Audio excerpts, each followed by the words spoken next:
கர்த்தர் உன் நடுவிலே இருக்கிறார், இனி தீங்கை காணாதிருப்பாய். செப்பனியா 3 அதிகாரம் 15 வசனம்.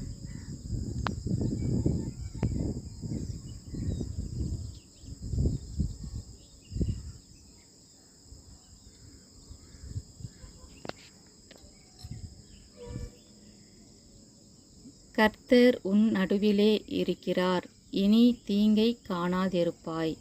செப்பனியா 3 அதிகாரம் 15 வசனம்.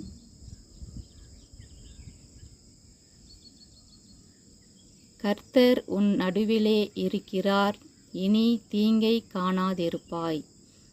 செப்பனியா 3 அதிகாரம் 15 வசனம்.